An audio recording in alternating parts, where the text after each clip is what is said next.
اعوذ باللہ من الشیطان الرجیم بسم اللہ الرحمن الرحیم وَأُوحِيَ إِلَى نُوحٍ أَنَّهُ لَن يُؤْمِنَ مِن قَوْمِكَ إِلَّا مَن قَدْ آمَنَ فَلَا تَبْتَئِسْ بِمَا كَانُوا يَفْعَلُونَ وَاصْنَعِ الْفُلْكَ بِأَعْيُنِنَا وَوَحْيِنَا وَلَا تُخَاطِبْنِي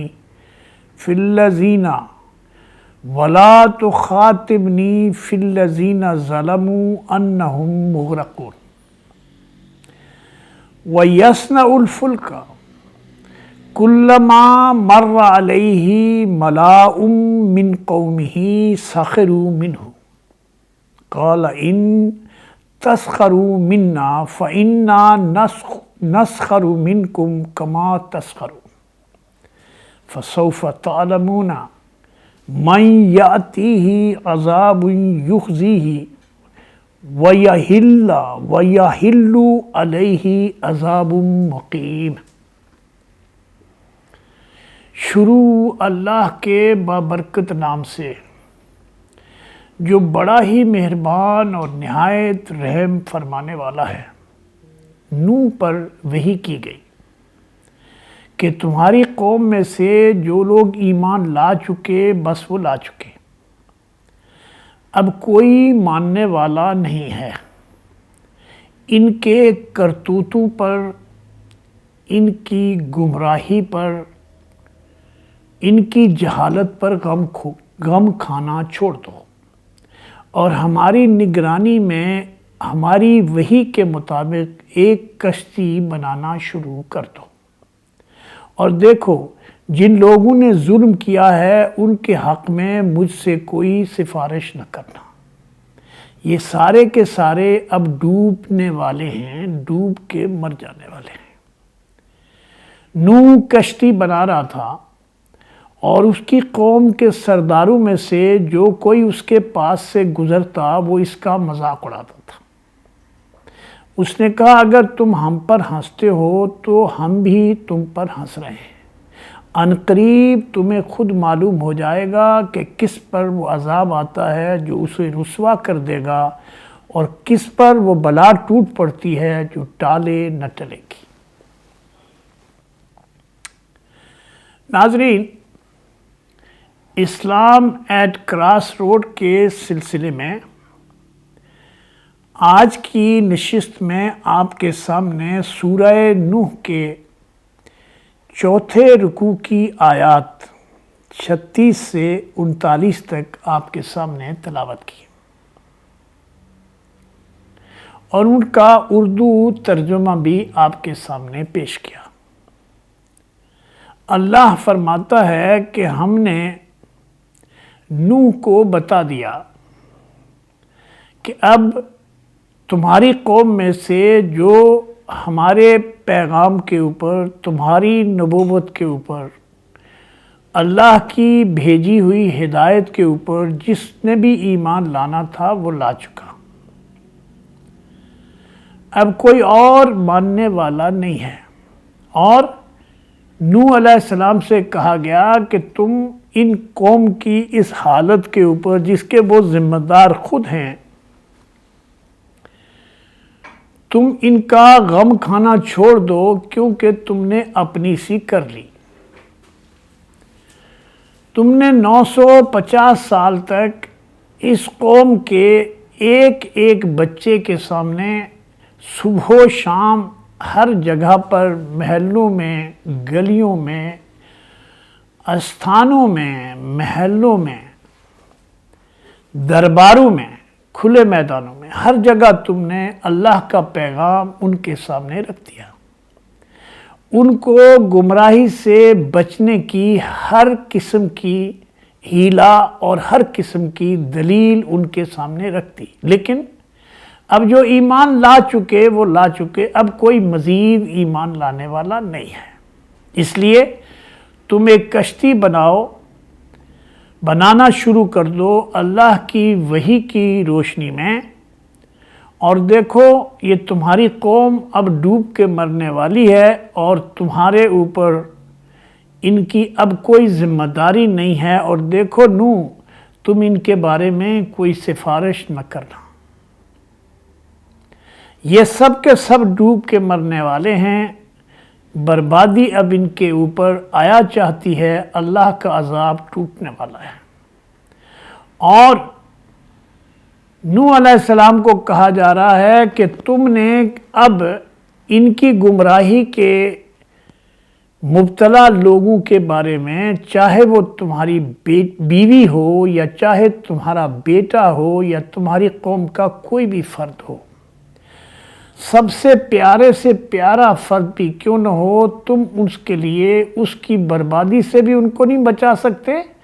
اور دوسرا یہ ہے کہ تم ان کے بارے میں اللہ سے سفارش کرنے کا بھی تمہیں اختیار اور حق نہیں ہے۔ اس لیے اس کا ایک اور مظاہرہ اللہ کی کتاب بتاتی ہے کہ نوح کے سردار، قوم نوح کے سردار نوح علیہ السلام کے پاس سے جب گزرتے تو وہ ان کو کشتی بناتے ہوئے دیکھتے اور پھر ان کا مذاق اڑاتے کہ دیکھو نہ کوئی بارش ہے نہ کوئی طوفان ہے، اور اس نوح کو دیکھو یہ کشتی بنانے میں مصروف ہے۔ تو نوح علیہ السلام کہتے ہیں کہ تم ہمارا مذاق بے شک اڑا لو، اور ہم بھی تمہارے اس مذاق اڑانے پر خود مذاق کر رہے ہیں، ہنس رہے ہیں، اس لیے کہ تمہیں نہیں معلوم کہ عنقریب اس عذاب کی لپیٹ میں تم آنے والے ہو کہ جس میں تم سب برباد ہو جاؤ گے، اور ایسا عذاب تمہارے اوپر ٹوٹ پڑنے والا ہے جو رسوا کن عذاب ہوگا، انسانی تاریخ کا سب سے بڑا عذاب، جہاں ساری کی ساری قوم سوائے ان لوگوں کے جو ایمان لائے اور جو نوح علیہ السلام کے ساتھ اس کشتی میں بچ جائیں گے، اس کے علاوہ ساری قوم برباد ہو جائے گی۔ تو یہاں اس میں ناظرین آپ دیکھتے ہیں کہ ایک تو اللہ یہ فرما رہا ہے کہ جب کسی قوم کے اوپر حجت تمام ہو جاتی ہے، پیغام ان کے اوپر ڈیلیور ہو جاتا ہے، ان کو سمجھانے کے بتانے کے سارے طریقے ختم ہو جاتے ہیں، تو پھر اللہ کی طرف سے اس قوم کے اوپر عذاب کا کوڑا برسنے کا وقت آ جاتا ہے، اور اللہ اپنے پیغمبر کو اور ان لوگوں کو جو ایمان لاتے ہیں اس عذاب سے بچا لیتا ہے۔ تیسری بات یہ ہے کہ اللہ تعالیٰ اپنے پیغمبر کو یہ اس بات کی نصیحت کر رہا ہے کہ تم نے سفارش نہیں کرنی ہے ان برباد ہونے والے لوگوں کو جو اللہ کے ساتھ ظلم کر رہے تھے، اللہ کے ساتھ شرک کر رہے تھے، اسی طرح سے جس طرح آج یہ امت مسلمہ ہے جو یہ کہتی ہے کہ 5 تن پاک ہیں۔ قوم نوح کے بھی 5 تن پاک تھے۔ جو پہلی امت ہے جس نے شرک کیا ہے وہ نوح علیہ السلام کی زمین کے اوپر امت ہے، جس نے اللہ کے راستے کو چھوڑ کر شیطان کے راستے کو اپنایا ہے۔ آج یہ سو کال مسلمان امت بھی 5 تن پاک کو مانتی ہے۔ ان کے 5 تن پاک تھے: ود، سوا، یسوک، یعوق، نصر۔ اور آج اس امت مسلمہ کے 5 تن پاک ہیں اللہ کے آخری رسول صلی اللہ علیہ وسلم، جن کے لیے وہ کہتے ہیں محمد، علی، فاطمہ، حسن اور حسین۔ تو آج یہ امت مسلمہ ایگزیکٹلی اسی طرح شرک میں مبتلا ہے جس طرح سے قوم نوح تھی۔ عبداللہ ابن عباس کی روایت میں آتا ہے کہ یہ قوم نوح کے نیک لوگ تھے، لیکن جب ان کی وفات ہو گئی تو ان کی وفات کے بعد قوم نے ان کے نشانات بنائے اور پھر ان کی پوجا شروع کر دی۔ تو یہاں یہ بھی بتایا جا رہا ہے کہ جب اللہ کا عذاب قریب آتا ہے وہ ایسا اچانک آتا ہے کہ کوئی وارننگ دے کے نہیں آتا، وہ اعلان کر کے نہیں آتا، بلکہ نوح علیہ السلام جب کشتی بنا رہے تھے تو جو سرداران قوم تھے وہ مذاق اڑا رہے تھے، لیکن اللہ نے ان کو بتا دیا تھا کہ یہ قوم برباد ہونے جا رہی ہے، اور نوح علیہ السلام نے ان کو کہا کہ تمہیں معلوم نہیں، تمہیں احساس نہیں، تم سوچ نہیں سکتے کہ تمہارے ساتھ کیا ہونے والا ہے۔ اور تاریخ ہمیں یہ بتاتی ہے، آگے قرآن میں بھی آتا ہے کہ نوح علیہ السلام کا بیٹا تک اتنا طوفانی بارشیں ہوئی ہیں،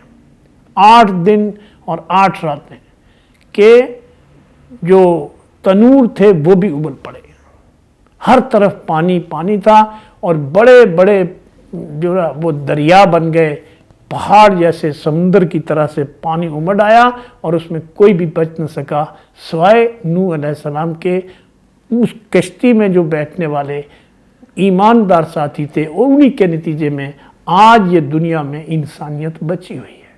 تو معلوم ہوا کہ اللہ کی کتاب یہ بتاتی ہے کہ دنیا میں آج جو انسانیت زندہ ہے تو یہ مرہون منت ہے ان ایماندار لوگوں کی جو نوح علیہ السلام کے ساتھ کشتی میں بیٹھ کے آئے تھے، ادروائز ساری انسانیت کو طوفان میں بہا دیا گیا تھا۔ اللہ سے دعا ہے کہ اللہ تعالی ہمیں بھی ایمان کی طرف پلٹنے اور